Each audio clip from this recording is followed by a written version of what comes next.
পঞ্চায়েত সমিতির অফিসেও কন্ডোম। ঝাড়গ্রামের বিনপুরে পঞ্চায়েত সমিতির সভাপতির অফিস খুলতেই চোখ কপালে।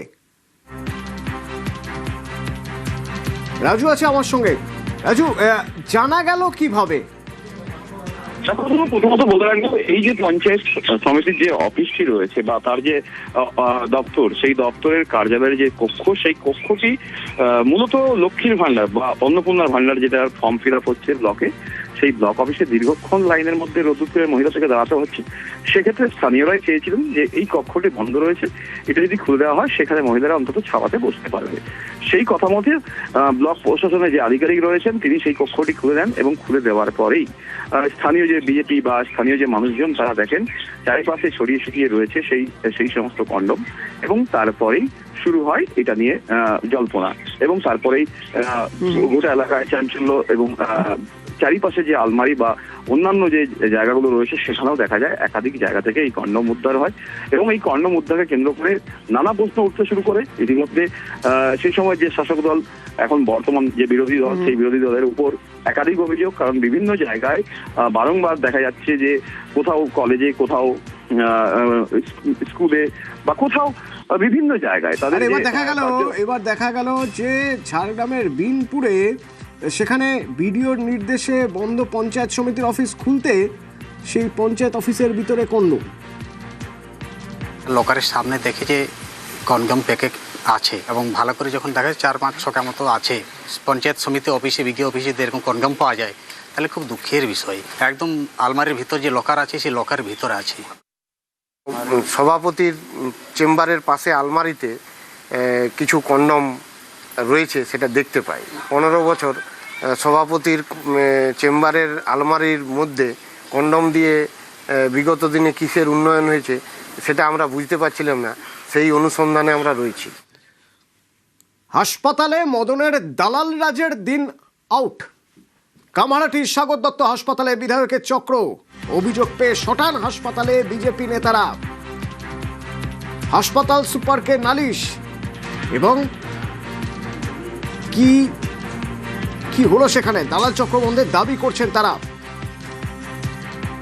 সুবীর আছে আমার সঙ্গে। সুবীর, এই হাসপাতাল নিয়ে মূলত কি অভিযোগ ছিল, এবং আজ বিজেপির নেতারা গিয়ে কি দাবি করলেন? দেখো অতনুদা, এই হাসপাতালে, সাগর দত্ত মেডিকেল কলেজ হাসপাতালে কিন্তু তৃণমূল সরকারের আমলে একাধিকবার দালাল চক্রের অভিযোগ ওঠে, এবং রোগীরা যারা যান, যারা গরিব মানুষ, তারা কিন্তু সেখানে যান, গিয়ে কিন্তু তাদেরকে অন্যত্র ফিরে যেতে হয়, এমনটাই কিন্তু অভিযোগ। তোমাকে জানিয়ে রাখি, এই যে ঘটনা, অর্থাৎ এই যে পালাবদলের পর মদন মিত্র বিধায়ক, সেই বিধায়ক থাকাকালীন, তিনি সেই সময় বিধায়ক ছিলেন, তিনি এখনো বিধায়ক, কিন্তু তার আমলে বিধায়ক থাকাকালীন এই যে দালাল চক্রের রমরমা ব্যবসা, অ্যাম্বুলেন্স থেকে শুরু করে হাসপাতালের ভিতর সমস্ত জায়গা থেকে দালাল চক্রের রমরমা ব্যবসা, এবং এই নিয়েই যখন সাধারণ মানুষ, রোগী থেকে রোগীর আত্মীয়রা যখন বিজেপি নেতৃত্বকে খবর দেয়, তখন কিন্তু তারা পরিদর্শনে যান এবং পরিষ্কারভাবে কিন্তু তারা সুপারের সঙ্গে আলোচনা করেন। তারা বলেন যে প্রথমে দালাল চক্র বন্ধ করতে হবে, এবং সেই জায়গা থেকে দ্বিতীয় ডিপার্টমেন্ট যেগুলো বন্ধ আছে সেগুলোকে চালু করতে হবে, এবং তৃতীয় যারা রোগীরা আসবেন তাদেরকে কিন্তু কোনো রকম ভাবে রেফার করা যাবে না। এবং এই যে দালাল চক্র বেড ভাড়া নিয়ে যে লম্বা মোটা টাকা তারা দাবি করতেন, এই নিয়ে কিন্তু বিজেপি নেতৃত্ব সরব হয়েছেন এবং সুপারকে সরাসরি নির্দেশ দিয়েছেন যে এইভাবেই কিন্তু কাজ করতে হবে, যাতে সাধারণ রোগীরা যাতে কোনো রকম হয়রানির শিকার না হয়। ধন্যবাদ।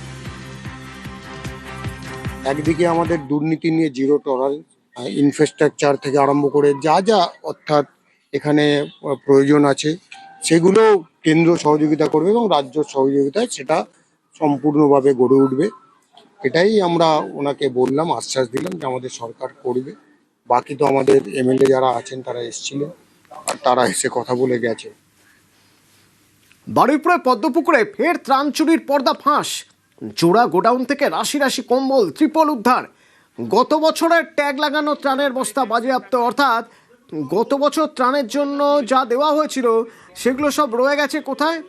না, সেগুলো সব রয়ে গেছে গোডাউনে। অর্পণ আছে আমার সঙ্গে। অর্পণ, কি পরিমাণ ত্রাণ রয়ে গেছে, এবং এ নিয়ে কেউ কিছু বলছে না? মানে এই ত্রাণগুলো এখানে কেন রাখা ছিল?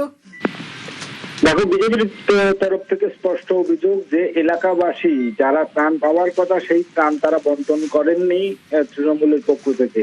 তৃণমূলের যিনি ভাইস চেয়ারম্যান রয়েছেন তিনি বিশেষ করে বিমান বন্দ্যোপাধ্যায়ের ডান হাত, এবং তিনি এই গোডাউনে এই চাল সহ যে ত্রাণের সামগ্রী সেগুলো মজুত করে রেখেছেন। দুটি গোডাউনে হানা দেন গতকাল সন্ধ্যার পর বিজেপির কার্যকর্তা। তারা গিয়ে সেখান থেকে ত্রাণ উদ্ধার করেন, ত্রাণের সামগ্রী। এরপরেই খবর দেওয়া হয় বারুইপুর থানার পুলিশকে। ঘটনাস্থলে বারুইপুর থানার পুলিশ এসে দুটি গোডাউনই সিল করে দেয়। বিজেপির পক্ষ থেকে স্পষ্ট বক্তব্য, সাধারণ মানুষের ত্রাণের সামগ্রী সেগুলো বন্টন না করেই সেখানে মজুত করা রয়েছে, কারণ খোলা বাজারে বিক্রি করবে। ধন্যবাদ। এখানে 20 বস্তা কম্বল পাওয়া গেছে, তাই এখানে সবকটাতে পশ্চিমবঙ্গ সরকারের লোগো লাগানো আছে। এগুলো হচ্ছে গরিব মানুষের ত্রাণ সামগ্রী, এনারা এখানে লুকিয়ে রেখেছিল। এছাড়া আরো অনেক, এই বালতিও দেখতে পাচ্ছেন, বালতির ডান্ডাগুলো রয়েছে, বালতিগুলো নেই। তো এরা দীর্ঘদিন ধরে এইভাবে চুরি করে এসছে, যাতে এই চুরি ধরা না পড়ে তাই জন্য বিভিন্ন জায়গায় মাল পাচার করে দিয়েছে। এই গোডাউনে আমাদের সন্দেহ আরো বেশি অনেক জিনিস ছিল, সেগুলোকেও এরা সরিয়ে দিয়েছে।